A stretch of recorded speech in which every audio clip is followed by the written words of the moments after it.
ఈ Bible study యొక్క సందేశం ఏంటంటే ఈరోజు యేసుక్రీస్తు నందు విశ్వాసం ఉంచిన వారు నిత్య జీవనం పొందుతారు.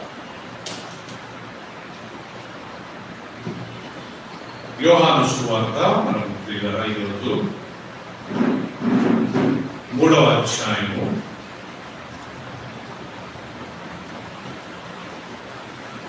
15-16 వచనాలు మనం చదువుతున్నాం.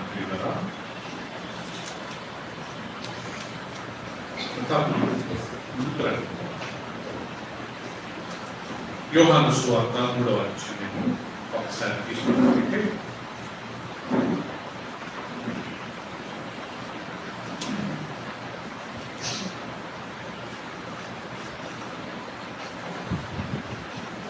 పోయినసారి మనం నేర్చుకున్నది 15-16 వచనం మనం నేర్చుకున్నాం. 15 నేర్చుకున్నాం, ఈరోజు 16 వచనం నేర్చుకున్నాం. అది ఏంటంటే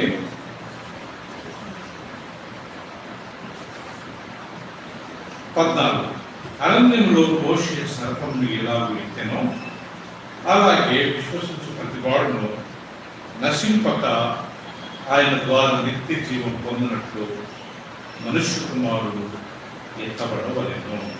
మనం చదువుతాను. అరణ్యములో మోషే సర్పమును ఎలాగూ ఎత్తెనో అలాగే విశ్వసించు ప్రతి వాడును నశింపక ఆయన ద్వారా నిత్య జీవం పొందినట్లు మనుష్య కుమారుడు ఎత్తబడవలెను. 16వ వచనము, దేవుడు లోకమును ఎంతో ప్రేమించను కాగా ఆయన తన అద్వితీయ కుమారునిగా పుట్టిన వారి విశ్వాసముంచు ప్రతి వాడును నశింపక నిత్య జీవం పొందినట్లు ఆయనను అనుగ్రహించాడు. ప్రియులారా, మనం పోయిన వారం నేర్చుకున్నట్టుగా మోషే అరణ్యంలో సర్పాన్ని ఎత్తాడనే విషయాన్ని మనం పోయిన వారం ప్రధానంగా ముందు వారం మనం నేర్చుకున్నాం. ఏంటది అంటే ఇశ్రాయేలు జనాలు దేవుని మాట విననున్న సమయం ముందు ఆయన మాట వినకుండా అవిధేయత చూపించినప్పుడు దేవుడు వారి మధ్యకు సర్పాలను పంపించాడన్న పిల్లరా. సర్పాలను పంపించి వారందరినీ దేవుడు ఆ సర్పాల ద్వారా కాటు వేయించాడు. చాలా మంది చనిపోయారంట పిల్లరా. అప్పుడు వాళ్ళు ఇశ్రాయేలు జనాంగం అందరి వల్ల పశ్చాత్తాపడి మోషే దగ్గరికి వచ్చి, మోషే మేము తప్పు చేశాము, మేము దేవుడి మాటకు లోపడకుండా అవిధేయత చూపించాము, మమ్మల్ని క్షమించండి అయ్యా అని, ఈ సర్పాలను మా ఇద్దరి నుంచి తొలగించండి అయ్యా అని వాళ్ళు వేడుకున్నప్పుడు అప్పుడు దేవుడు మోషే దేవునికి ప్రార్థించినప్పుడు దేవుడు మోషేతో మాట్లాడాడు. మోషే వీళ్ళందరూ బ్రతుకు నిమిత్తము నువ్వు ఇత్తడితో ఒక సర్పాన్ని చేసి ఒక పోల్ లేకపోతే ఒక పెద్ద కట్టెకి దాన్ని వేలాడదీయమన్నాడు ప్రియులారా. అప్పుడు మోషే ఇత్తడితో ఒక సర్పాన్ని చేసి ఒక పెద్ద కట్టె మీద దాన్ని నిలబెడతాడు ప్రియులారా. అప్పుడు ఎవరెవరైతే ఆ సర్పం చేత కాటు వేయబడ్డారో వాళ్ళందరూ ఆ సర్పాన్ని చూసినప్పుడు వాళ్ళందరూ మళ్ళా బ్రతికారని దేవుని వాక్యంలో మనకు రాయాలి. తర్వాత వాళ్ళు ఏం చేశారంటే ఆ సర్పాన్ని వాళ్ళు దేవుడిగా పూజించేవారు. ఇదే సర్పం కదా ఆ రోజు మమ్మల్ని కాపాడింది. ఆ సర్పాన్ని చూసిన వెంటనే చాలా మంది చనిపోతున్న వారు బ్రతికారని చెప్పి వీళ్ళందరూ ఆ సర్పాన్ని ఆరాధిస్తున్నప్పుడు దేవుడు చివరికి ఒక రాజును పంపి ఆ సర్పంని మొత్తం పగలగొట్టి దాన్ని కాల్చి వేసి దాన్ని బూడిద చేస్తాడు ప్రియులారా. ఆ రకంగా ఆ యొక్క సర్పాన్ని ఆరాధించే ఆ సమయము ఆ రోజులలో చాలా ఘోరంగా ఉండేది. లాస్ట్ దేవుడు ఆ సర్పాన్ని నాశనం చేసిన తర్వాత ప్రజలు దేవుని తప్పు తిరిగారు. ఇప్పుడు మనం ఏం చూసాము, అరణ్యంలో మోషే సర్పాన్ని ఎత్తినట్లుగా మనుష్య కుమారుడు కానీ ఎత్తబడాలి. ఎప్పుడైతే మనుష్య కుమారుడు ఎత్తబడతాడో అప్పుడు ప్రజలందరూ ఆయన చూసినప్పుడు వాళ్ళు కానీ నశింపక నిత్య జీవము పొందుతారు. యేసుక్రీస్తు ఎత్తబడాలంటే 2 రకంగా ఎత్తబడాలంట. ఒకటిది ఆయన శిలువలో చంపబడి ఆ శిలువలో ఎత్తబడాలి. దేవుని వాక్యంలో రాయబడింది ప్రియులరా, యేసుక్రీస్తు మనందరి కొరకు రాములో చనిపోయి కదా, ఆయన శిలువలో వేలాడదీశారంట, ఆయన శిలువలో బలిచ్చారంట. అంతేకాకుండా ఆయన శిలువలో చనిపోయాడంట, మనకు రక్తాన్ని చిందించాడు. దేవుని వాక్యంలో రాయబడింది, శిలువలో చనిపోయిన ప్రతి ఒక్కరు ఒకే రాళ్ళకు లేకపోతే కట్టెకు వేలాడదీయబడిన ప్రతి ఒక్కళ్ళు శాపగ్రస్తులు. యేసుక్రీస్తు మనందరూ శిలువలో చనిపోయినందుకు మనందరి కొరకు ఆయన శాపగ్రస్తుడై మనందరినీ పాపం నుంచి విడిపించాడు. సో మొదటిది, యేసుక్రీస్తు మనం గమనించినట్లయితే ఆయన ఎత్తబడాలా, ఆయన మరణం ద్వారా ఆయన ఎత్తబడాలి. ఆ వాక్యము మనం యోహాను సువార్త 12వ అధ్యాయం ఒకసారి తీసుకుందాం ప్రియులారా. యేసుక్రీస్తు ఎత్తబడడం అంటే ఏంటి? యేసుక్రీస్తు ఎత్తబడడం అంటే శిలువలో చంపబడము. ఆయన శిలువలో చంపబడడం మొదటిది. 12వ అధ్యాయంలో 32వ వచనం ఒకసారి చూసుకుందాం ప్రియులారా. 12వ అధ్యాయం 32వ వచనం.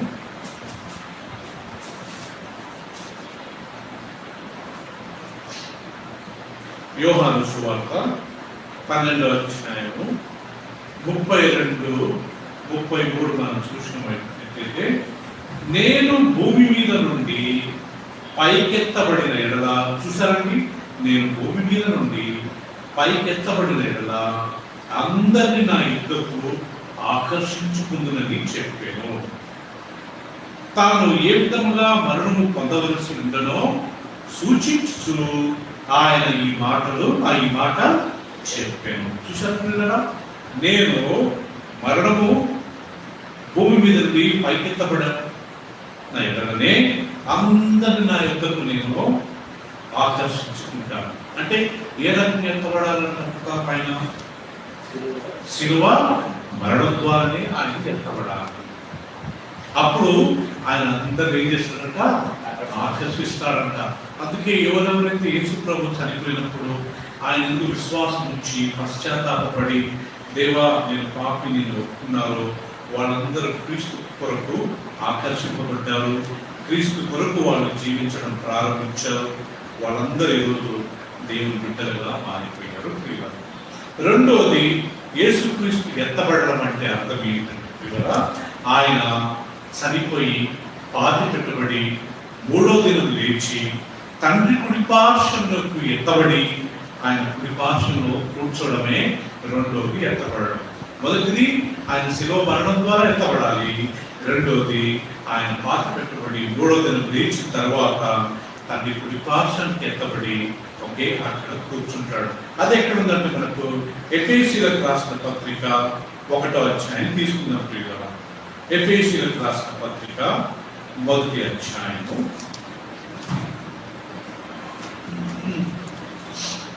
20-21వ వచనం మనం చదువుకుందాం.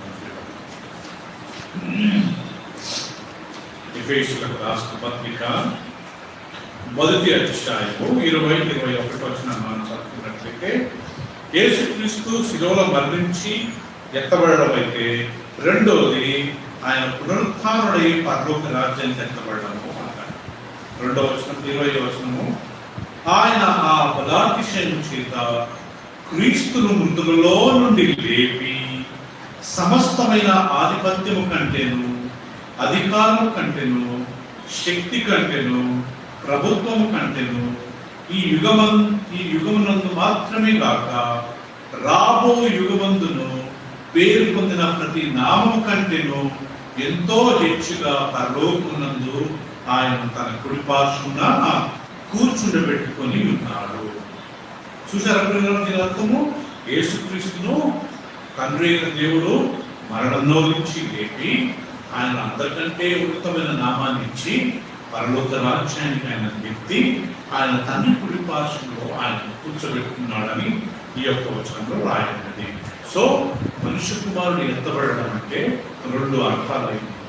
ఏంటి? ఒకటి అర్థము, ఆయన శిలువలో చంపబడ్డప్పుడు ఆయన ఎత్తబడతాడు, ఆయన చూసిన వాళ్ళంతా మారు మనసు పొంది రక్షణ పొంది పరలోక రాజ్యానికి వెళ్తారు. రెండవది, యేసుక్రీస్తు ఎత్తబడడం అంటే అర్థం ఏంటి అంటే ప్రియులారా, ఆయన తండ్రి కుడి పార్శ్వానికి వెళ్ళి తండ్రి కుడి పార్శ్వమున కూర్చోడమే ఆయన తండ్రి కుడి పార్శ్వమున ప్రియులారా యేసుక్రీస్తు ఎత్తబడడం. సో కాబట్టి అరణ్యములో ఆ యొక్క మోషే ఏ రకంగా సర్పాన్ని ఎత్తాడు కదా, అలాగే మనుష్య కుమారుడు ఎత్తబడాలి. ఆయన చూసిన ప్రతి ఒక్కళ్ళు ఆయన చేత రక్షింపబడతారు, ఆకర్షింపబడతారు. యేసుప్రభు అంటాడు, నేను ఎత్తబడ్డప్పుడు, మరణం ద్వారా నేను ఎత్తబడ్డప్పుడు నేను అందరినీ ఆకర్షిస్తాను. రెండవది, ఆయన తండ్రి అయిన దేవుడు మరణంలో నుంచి లేపి ఆయన పర్వత రాజ్యానికి తీసుకెళ్లి తండ్రి కుడిపార్శ్వను కూర్చోబెట్టి ఆయన దేవుడు అంటారు. సో కాబట్టి ఎత్తబడడం అంటే ఈ రెండు విషయాలు. ఒకళ్ళు యేసుప్రభు శిలువలో చనిపోయి ఏమంటారా, మనం యేసుక్రీస్తు శిలువలో చనిపోయి ఒకవేళ ఆయన లేకుంటే, ఆయన పునరుత్థానం కాకుంటే మనం ఆయన విశ్వసించేవాడమా? మనకు రక్షణ దొరికేదా? మనకు నిత్య జీవం దొరికేదా? 100% మనకు నిత్య జీవం దొరికేది కాదు ఈరోజు. కాబట్టి రక్షణ అంటే ఈ రెండు విషయాలు మనం గుర్తుపెట్టుకోవాలా. ఒకటి, ఆయన చేతి ఎత్తబడము, ఒకటి మరణం ద్వారా ఆయన శిలువలో ఎత్తబడము, రెండవది పునరుత్థానం ద్వారా ఆయన దేవుడు లేపాడంట. యేసుక్రీస్తు ఎందుకు ఆయన చంపాడు? తండ్రి అయిన దేవుడు యేసుక్రీస్తు ఎందుకు ఇలా శిలువలో చంపాడంటే, మనందరూ తెలుసు, మన పాపాలను క్షమించడానికి, మనకు నిత్య జీవాన్ని ఆయన అనుగ్రహించడానికి. యేసుక్రీస్తు పరలోక రాజ్యానికి వెళ్ళడం వల్ల ఏం జరిగిందంట ప్రియులరా? ఆయన మరణం యొక్క గుండును, సాతాను యొక్క తలను నలగొట్టి మనందరికి విజయాన్ని ఇచ్చాడు. ఇప్పుడు ఒకప్పుడు మరణానికి అందరూ భయపడేవారు. ఎప్పుడైతే యేసుక్రీస్తు పునరుత్థానమయ్యారో ప్రతి ఒక్కరు ఆ మరణానికి ఇప్పుడు భయపడట్లేదు. మనందరికీ తెలుసు ప్రియులరా, మనందరం చనిపోతాం ఒక రోజు కదా, మనందరం చనిపోతాం. అందుకు భయపడతామా? సో మనందరం తెలుసు, మనం చనిపోయినా మనం ఎక్కడికి వెళ్తామంటే ప్రియులరా, మనం చనిపోయినా పరలోక రాజ్యానికి వెళ్తాం. సో కాబట్టి మనకు ఒక ధైర్యం ఏంటంటే, మనము యేసుప్రభు దగ్గరికి వెళ్తాము. యేసుక్రీస్తు మనందరి కొరకు శిలువలో చనిపోయాడనే విషయాన్ని మనం అందరం జ్ఞాపకం చేసుకుంటాం ప్రియులరా. హీబ్రీయులకు రాసిన పత్రికలో మనం ఒకసారి గమనించినట్లయితే, యేసుక్రీస్తు తన మరణం ద్వారా మనకున్న మరణ భయాన్ని తొలగించాడంట ప్రియులరా. తీసుకుందాం ఒకసారి హీబ్రీయులకు రాసిన పత్రిక, బుక్ ఆఫ్ హీబ్రూస్ చాప్టర్ 2.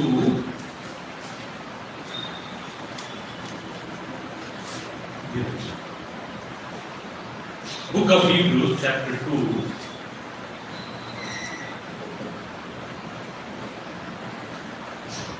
రెండవ అధ్యాయం మనం గమనించినట్లయితే 14-15. ఏంటి యేసుక్రీస్తు మరణించి పునరుత్థానుడై దాని వల్ల మనకు వచ్చిన లాభం ఏంటి? 14-15 చూడండి. రెండవ అధ్యాయం 14-15 వచనంలో, రైట్, ఆ ప్రకారమే మరణం యొక్క బలము గల వారిని, అనగా అపవాదిని మరణము ద్వారా నశింపచేయుటకు జీవితకాలం అంతయు మరణ భయము చేత దాస్యమునకు లోబడిన వారిని విడిపించుటకును ఆయన కూడా రక్త మాంసములలో పాలువాడాయను. ఎందుకు యేసుక్రీస్తు ఇక్కడ రాయబడిన 14 వచనం కాబట్టి, ఆ పిల్లలు రక్త మాంసం గలవారైనందున, ఎవరు మనందరం, ఆ ప్రకారమే మరణం యొక్క బలము గల వారిని, అనగా అపవాదిని మరణం ద్వారా నశింపచేయుటకు జీవితకాలం అంతయు మరణ భయం చేత దాసత్వము లోబడిన వారిని విడిపించుటకును ఆయన కూడా రక్త మాంసములలో పాలివాడాయను. సో ఇక్కడ యేసుక్రీస్తు చనిపోయి 3వ దినం లేయడం వల్ల మనకి ఏంటి లాభము? మనకి మరణ భయంలో ఉన్న మనల్ని యేసుక్రీస్తు గాని మరణించి ఆ భయం నుంచి మనందరికి విడుదలను అనుగ్రహించారు. హల్లెలూయా. సో ఇప్పుడు మనకు మరణం అంటే భయం లేదు, ఎందుకంటే ఆల్రెడీ యేసుక్రీస్తు ఆ యొక్క మరణాన్ని రుచి చూచాడు. రుచి చూచి 3వ దినం ఆయన పునరుత్థానుడయ్యాడు. ఇప్పుడు మనకు ఒక వాగ్దానం చేశాడు, ఏమని? నన్ను నమ్మిన వారిని నేను ఎప్పుడు విడువను. ఓకే, చనిపోయిన వాడు మరలా బ్రతుకుతారు, బ్రతికి నా యొక్క విశ్వాసం ఉంచువారు ఎన్నడూ చనిపోరు, మరణించరు. సో యేసుక్రీస్తు ఎత్తబడడం అంటే, ఒకటి ఆయన శిలువలో మరణించడం, రెండవది ఆయన పునరుత్థానుడై తండ్రి కుడిపార్శ్వానికి వెళ్ళి అక్కడ కూర్చోవడం, మూడవది అలా యేసుక్రీస్తు ఎప్పుడైతే ఆ మరణాన్ని గెలిచాడో మనకున్న ఆ మరణ భయంను దేవుడు మనకు తొలగించాడు. సో కాబట్టి ఈరోజు ఒక వాక్యంలో కొరింథీయులకు రాసిన పత్రిక 15వ అధ్యాయం ఉంది. మరణమా నీ ముళ్ళు ఎక్కడా? ఒకప్పుడు మరణము అందరినీ భరించేదంట ప్రియులరా. చస్తాము కానీ యేసుక్రీస్తు వచ్చి చనిపోయి 3వ దినం లేచిన తర్వాత మరణం యొక్క ముళ్ళను యేసుక్రీస్తు విడిచాడంట. ఇప్పుడు మనము భయపడాల్సిన అవసరము లేదు. సో కాబట్టి ప్రియులరా ఒకటి గుర్తుపెట్టుకోవాలా, దేవుడు యేసుక్రీస్తును శిలువలో చంపిన ఒక రీజన్ ఏంటంటే మనమందరం రక్షణ పొందాలా, మనందరం నిత్య జీవము పొందాలా. యేసు ప్రభువు చూస్తే చాలు ప్రతి ఒక్కరు మారుతారు, ప్రతి ఒక్కరు నిత్య జీవము కలిగి వాళ్ళు నాశనం కాదు. ఈరోజు దేవుని ప్రేమ ఏంటో ఆ విషయాన్ని కానీ మనం కొద్దిసేపు మనం ధ్యానించుకుందాం ప్రియుల. అది యోహాను సువార్త 3వ అధ్యాయం 16వ వచనం చదువుకుందాం ప్రియుల. యోహాను సువార్త 3:16. ఇక్కడ ఏం రాయబడిందంటే దేవుడు ఈ లోకమును ఎంతో ప్రేమించి, చదువుదాం ఆ వాక్యం ప్రియుల. 3:16 జాన్ 3:16.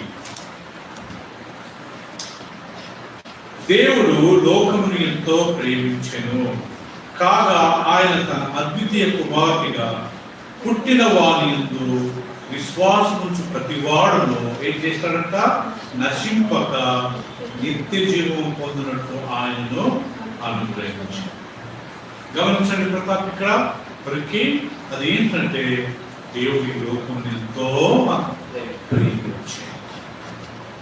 చాలా మంది ఒక రాంగ్ కాన్సెప్ట్ ఏంటంటే దేవుడు యూదులను మాత్రమే ప్రేమించాడు, దేవుడు ఇశ్రాయేలు జనాంగాన్ని మాత్రమే ప్రేమించాడు.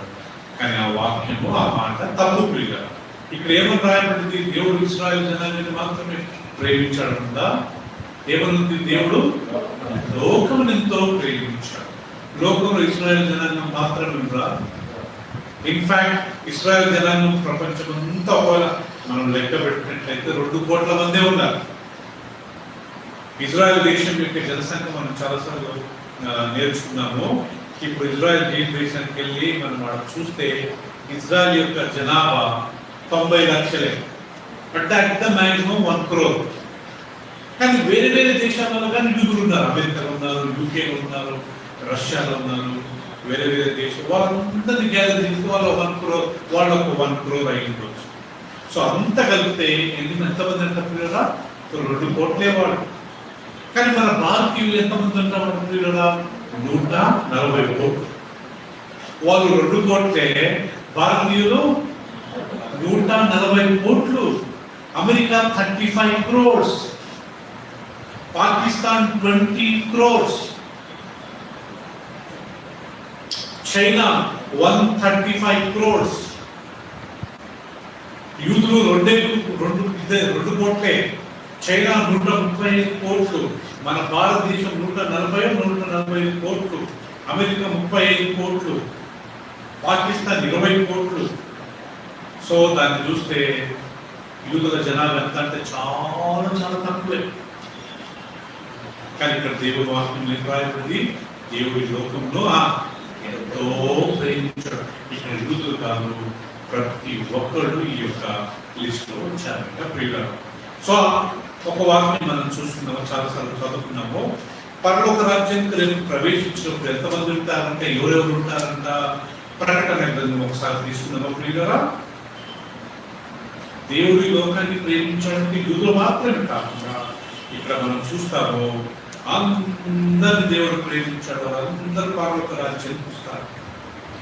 5వ అధ్యాయం 9వ వచనం మనం గమనించినట్లయితే, ప్రకటన గ్రంథము 5వ అధ్యాయము 9వ వచనం చూసుకుందాము. అందరం తీసుకుని చదువుకున్నాం ప్రియులారా. 5వ అధ్యాయము 9వ వచనం.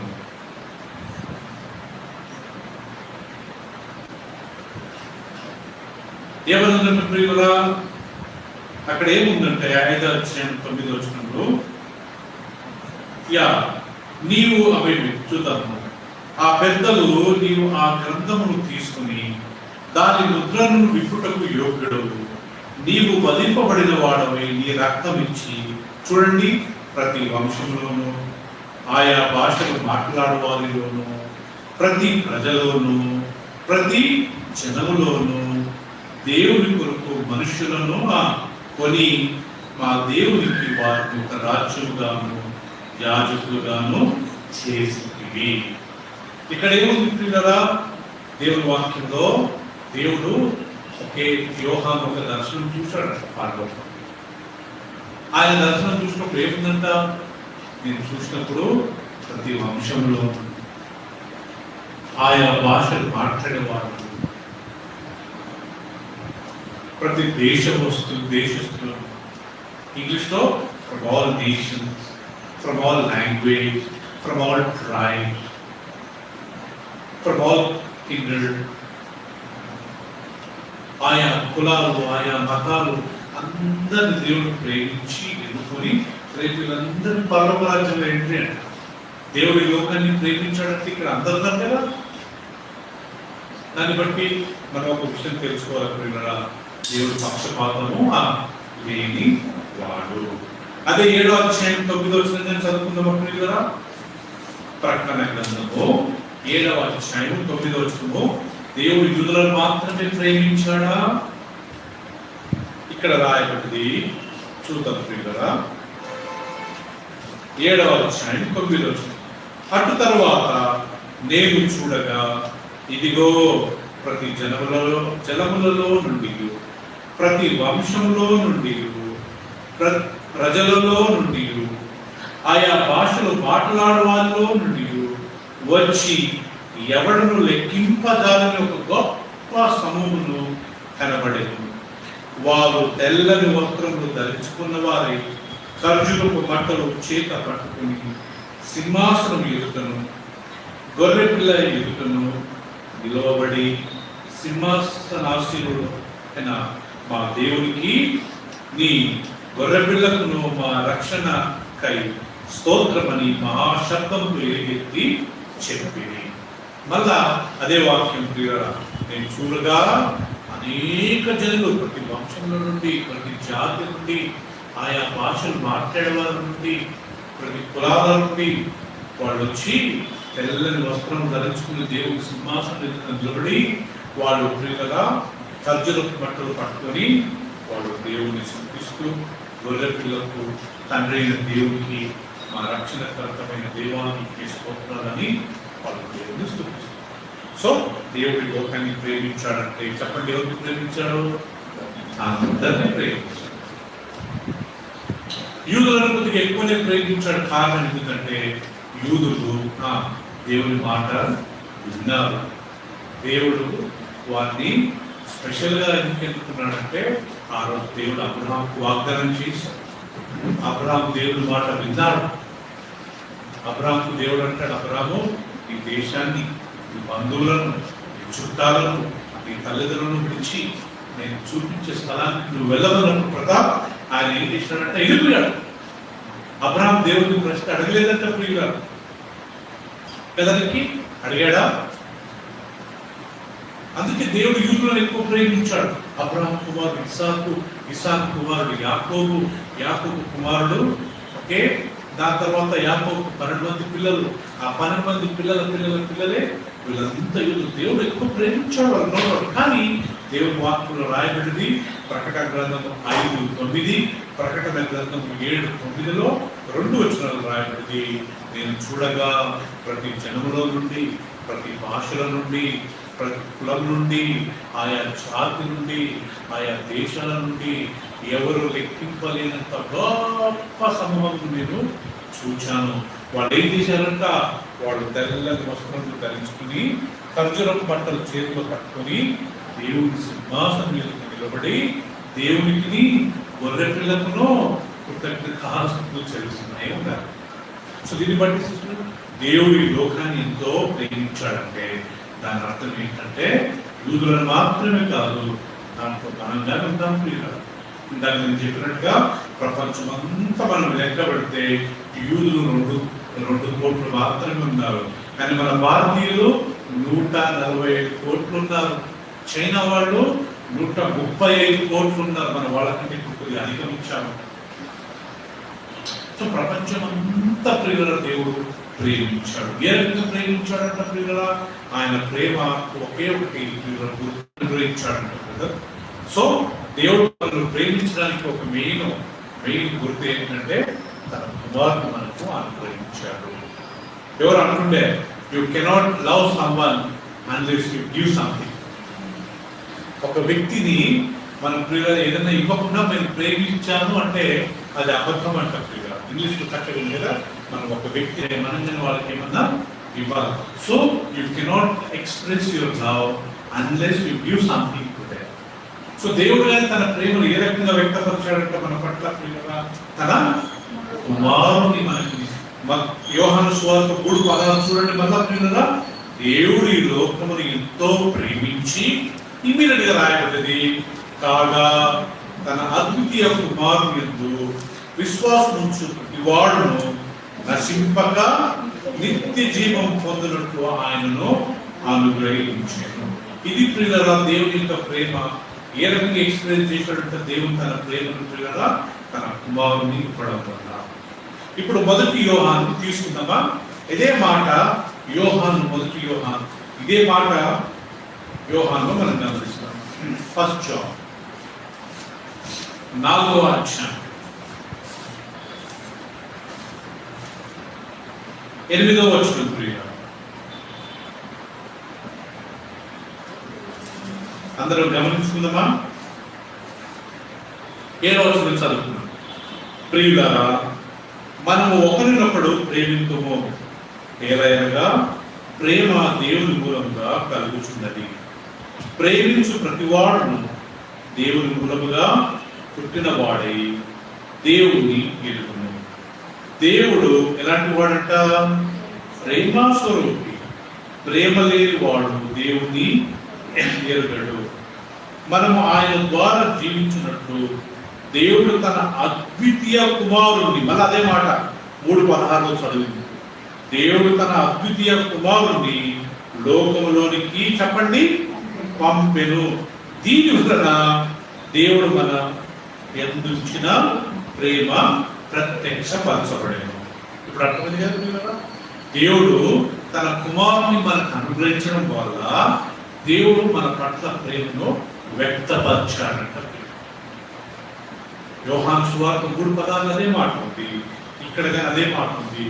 దేవుడు ప్రేమాస్వరూపి. ఇంగ్లీష్ లో ఒక మాట ఉంది, గాడ్ ఈజ్ లవ్ కదా. మనం అప్పుడప్పుడు ఆటోల మీద అప్పుడప్పుడు కార్ల మీద చూస్తున్నాం కదా, ఏమని? God is love. Love is not God, God is love. ఎందుకంటే ప్రియులరా, ప్రేమ దేవుడు కాదు. ఎందుకంటే దాంట్లో అనేక ప్రేమ, డబ్బు మీద ప్రేమ కదా ప్రియులరా, అమ్మాయి మీద మోహం, అబ్బాయిల మీద మోహం, డబ్బు సంపాదించాలా, ఆస్తి సంపాదించుకోవాలా, నేను చచ్చిపోయిన తర్వాత నా పిల్లలు తినాలా కదా ప్రియులరా. ఆ ప్రేమ దేవుడు కాదు ప్రియులరా, గాడ్ ఈజ్ లవ్. అందుకే వాక్యంలో రాబడింది, దేవుడు తన కుమారుని మనకి ఇవ్వడం వల్ల మన పట్ల ఆయనకున్న ప్రేమను ఆయన వ్యక్తపరచగలిగాడు. So therefore we thank god. దేవుడి లోకం ఎంతో ప్రేమించి తన కుమారుని మనకు అనుగ్రహించాడు. యేసుక్రీస్తు ఇవ్వకుండా దేవుడిని ప్రేమిస్తున్నాను అంటే ఆ ప్రేమ అబద్ధమయ్యేదంట ప్రియులారా. సో కాబట్టి మనం కానీ ఎప్పుడు గుర్తుపెట్టుకోవాలా. మళ్ళీ 10వ వచనం ఒకసారి తీసుకున్న ప్రియులారా, మళ్ళా 10వ వచనం చదువుతున్నాం. మనము దేవుని 9వ వచనం అండి. మనం ఆయన ద్వారా జీవించినట్లు దేవుడు తన అద్వితీయ కుమారుని లోకంలోనికి పంపెను. దీని వలన దేవుడు మన యందుంచిన ప్రేమ ప్రత్యక్షపరచబడెను. మనము దేవుని ప్రేమించటమని కాదు, తానే మనలను ప్రేమించి మన పాపములకు ప్రాయశ్చిత్తమై ఇండుట తన కుమారుని పంపెను. సో అల్టిమేట్ గా ఈ 2 మాటలు మనం చూస్తాం ప్రియులారా.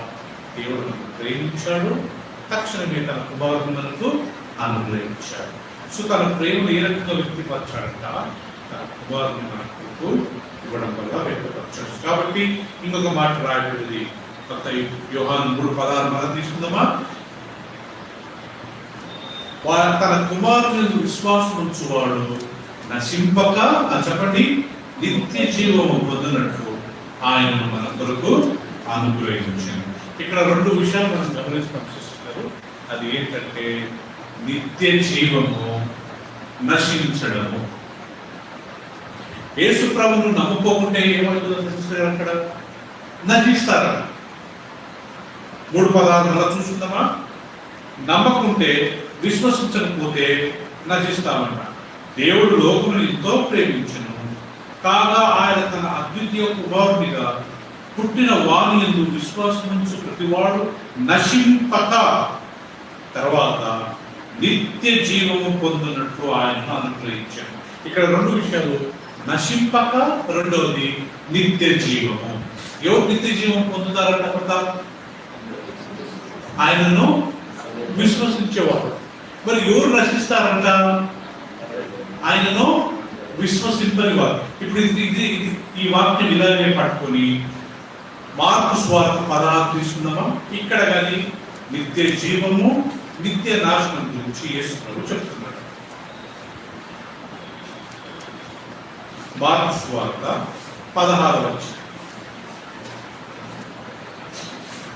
16వ వచనం తీసుకుందామండి. 16 and 17. మార్కు సువార్త 16వ అధ్యాయము 16-10. మరియు మీరు సర్వలోకమునకు వెళ్ళి సర్వ సృష్టికి సువార్తను ప్రకటించుడి. నమ్మి బాప్తిసమును పొందిన వాడు రక్షింపబడును. అక్కడ చూసారా, రక్షణ. నమ్మని వారికి ఏముంది? శిక్ష విధింపబడును. సో ఇక్కడ నిత్య జీవము అనుగ్రహింపబడును, నమ్మకపోతే శిక్ష విధింపబడును. సో దేర్ఫోర్ యేసుక్రీస్తు ఎవరిని ఫోర్స్ చేయడంట, దేవుడి మీద ఎవరిని ఫోర్స్ చేయడంట. దేవుడు ఎల్లప్పుడూ మనకు చాయిస్ ఇస్తాడంట. ప్రియులారా, అదేంటి? మనం వాలంటీర్గా నమ్మినట్లయితే మనకు నిత్య జీవము, నమ్మకపోయినట్లయితే మనకు నిత్య నరకము, నిత్య నాశనం కదా. దేవుడు పాత నిబంధన కాలంలో మనుషులకు ఎప్పుడు ఒక చాయిస్ ఇచ్చాడంట. నేను నీ ముందు మరణమును జీవమును ఉంచాను, నువ్వు ఎప్పుడూ మరణము కాకుండా జీవాన్ని ఎన్నుకోవాలి. యేసుక్రీస్తు 2 మార్గాల గురించి చెప్పాడు. ఒకటి ఇరుకు మార్గం, రెండవది నా విశాలమైన మార్గం. మత్తయి సువార్త 7వ అధ్యాయం తీసుకుందాం. నిత్య జీవము, నిత్య నరకము, నిత్య నాశనము, నిత్య జీవము, ఈ రెండు గురించి యేసుక్రీస్తు మాట్లాడుతూ 13వ వచనం ఒకసారి మనం గమనించినట్లయితే 2 మార్గాల గురించి యేసుక్రీస్తు చెప్పాడు.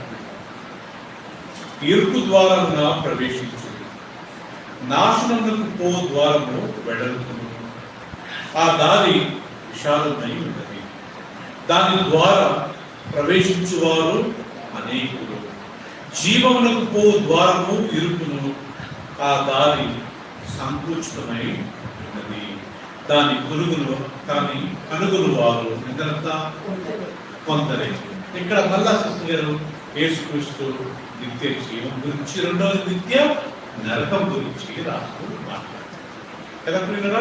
ఒకటి విశాలమైన మార్గం కలదు, దాంట్లో ప్రవేశించేవారు అనేకులు. దాంట్లో ఏదైనా పాపం చేయొచ్చు, ఇష్టం వచ్చినట్టు జీవించవచ్చు, అబద్ధాలు చెప్పవచ్చు, తాగొచ్చు, వ్యభిచరించవచ్చు, మోసాలు చేయవచ్చు, చాలా విషయాలు ఉంటుంది.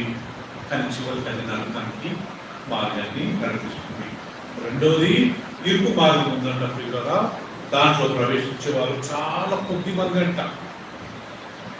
ఇరుకు మార్గంలో ఎంతమంది ప్రవేశిస్తారంట? చాలా కొద్ది మంది మాత్రమే ప్రవేశిస్తారంట. యేసుక్రీస్తు అంటాడు, మీరు ఆ యొక్క మార్గంలో ప్రవేశించండి. సో దేవుడు ఈ లోకాన్ని ఎంతో ప్రేమించి తన కుమారుని మన కొరకు పంపించాడు. సో కాబట్టి ఈలో విశ్వాసమైన మనం యేసు ప్రభువును మన కాన్సన్ట్రేషన్ తప్పించామనుకోండి, మనం నిత్య నాశనానికి వెళ్ళే అవకాశం. మనం ఆయన మీద కాన్సన్ట్రేషన్ పెట్టామనుకోండి, అంతవరకు సహించువాడే కూడా వాడే రక్షింపబడదు. మధ్యలో పడిపోయామనుకోండి పిల్లల, మనం దేవుడి రాజ్యంలో ప్రవేశించాలి. దేవుడు మోషే గురు దేవుడితో అంటాడు, ప్రభువా, ఈ ప్రజలను నాశనం చేసిన మాట, నా పేరు నీ గ్రంథం నుంచి తొలగించండి. నువ్వు నా పేరు జీవగ్రంథంలో పెట్టి వీళ్ళందరినీ నాశనం చేస్తే నాకు అలాంటి జీవగ్రంథం వద్దు, అలాంటి నిత్య జీవం నాకు వద్దు అంటాడు. అప్పుడు ప్రభు ఏమంటాడు, మోషే ఎవరు నా ఎదుట పాపం చేసిన నేను వాని పేరు నా ఎదుర్పించి ఆ గ్రంథం నుంచి నేను తొలగిస్తాను. అందరి పేరు నేను తొలగించాను. ఎవడైతే నా ఎదుట పాపం చేస్తాడో నేను వాని పేరు నా యొక్క జీవ గ్రంథం నుంచి తొలగిస్తాను. సో కాబట్టి ఈరోజు మనం నేర్చుకున్నప్పుడు గారు యేసు క్రీస్తు నమ్ముకున్న వాళ్ళంతా నిత్య జీవం పొందుతారు. యేసు ప్రభువును వెంబడించిన వాళ్ళంతా నిత్య నాశనానికి గురవుతారు. ఈ దేవుడు మనం ప్రేమిస్తాడని దానికి గుర్తు ఏంటంట, తన సొంత కుమారుని మన కొరకు పంపించాడు. ఆయన కుమారుని పంపకుండా దేవుడు నేను ప్రేమిస్తున్నాను అంటే అది నిజమైన ప్రేమ అయ్యి ఉండేది కదా? తప్పకుండా అది నిజమైన ప్రేమ అయ్యి ఉండేది కానీ కాదు. కాబట్టి మనం కానీ ఈ లోకంలో బ్రతికిన రోజులు ఆ దేవుని ప్రేమను, ఆ దేవుని యొక్క మంచితనాన్ని, దేవుని గొప్పతనాన్ని మనం నిర్లక్ష్యం చేయకూడదంత శిశుగారు. ఒక వాక్యంలో రాయబడింది, ఇంత గొప్ప రక్షణను మీరు నిర్లక్ష్యం చేసినట్లయితే మీరు ఎలా తగ్గించుకుంటారు? ఇంత ఫ్రీగా, ఇంత ధారాళంగా, ఇంత ఉచితంగా దేవుడు మనకు రక్షణ ఇస్తుంటే చాలా మంది దాన్ని నిర్లక్ష్యం చేసుకుంటారంట. అలా నిర్లక్ష్యం చేస్తే ప్రభు అంటాడు, మీరు ఏ రకంగా తప్పించుకుంటారు? రేపు నిత్య జీవనానికి వెళ్ళగలుగుతారా? సో ఆ ప్రేమను మనం నిర్లక్ష్యం చేయడం. తల్లి కుమారుని ప్రేమిస్తున్నప్పుడు ఆ కుమారుడు అడ్వాంటేజ్ తీసుకోకూడదంట. ఆ ప్రేమ గొప్ప ప్రేమ, తల్లి ప్రేమించిన ప్రేమ. నీకే తెలుసు ఊరుకో అని మనం ఆమెను గద్దించామనుకోండి, సో ఆమె నిర్లక్ష్యం చేసామనుకోండి, ఎగ్జాక్ట్గా ఇదే రకంగా దేవుడిని మనం నిర్లక్ష్యం చేసేవారుగా ఉంటాం. సో దేవుడు మనం ప్రేమించి తన కుమారుని పంపి మనం నిత్య జీవం పొందాలని, నిత్య నాశనాన్ని మనం వెళ్ళకూడదని దేవుడు మనకు రాయబడుతుందా. యేసుక్రీస్తు అంటాడు, ఆ నిత్య జీవానికి మార్గం ఎవరంట? యోహాను సువార్త 14:6 చూడండి ప్రియులారా. యేసుక్రీస్తు అంటాడు, ఆ నిత్య జీవానికి మార్గం నేనే. జాన్ 14:6.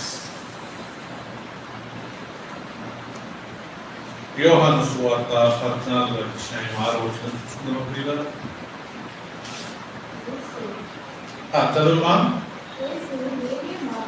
యేసు నేనే మార్గమును, సత్యమును, జీవమును, నా ద్వారా తప్ప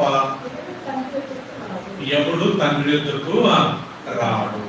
ఆ నిత్య జీవం మనం పొందాలంటే ఏంటంటే పిల్లరా, యేసుక్రీస్తే ఆ మార్గము, యేసుక్రీస్తే ఆ సత్యము, యేసుక్రీస్తే ఆ జీవము. యేసు అంటాడు, నేనే మార్గమును, సత్యమును, జీవమును, నా తప్ప ఎవడను తండ్రి యొద్దకు రాడు. మనం ఎంత విశ్వాసమైనా, మనం ఎంత బాప్తిసం తీసుకుని, ఎంత ఆయన వెంబడిస్తున్నా మనం యేసు ప్రభు మార్గం విడవకుండా అంతవరకు వెంబడించాలా. మనం తిమోతికి రాసిన పత్రికలో మనం గమనిస్తాం, అనేకులు విశ్వాసం నుంచి తొలగి భ్రష్టులైపోయి దేవుడికి దూరమైపోయారంట. ఒక వ్యక్తి గురించి రాస్తున్నాడు, ఓకే, ఆయన లోకాన్ని ప్రేమించి దేవుడిని విడిచిపోయాడు. మన విశ్వాసాల ఎంతో మంది ప్రియులరా మంచిగా మందిరానికి వచ్చేవాళ్ళు, మంచిగా విశ్వాసం ఉండేవాళ్ళు అందరూ ఇప్పుడు దిగజారిపోయి కదా దేవునికి దూరం అయిపోయినట్టుగా నాకు అనిపిస్తుంది. లేకపోతే దేవుని ప్రేమించేవాళ్ళు దేవుని మందిరానికి ఎప్పుడైనా నిర్లక్ష్యము చేయరు. సో వాళ్ళు అనుకుంటున్నారు కానీ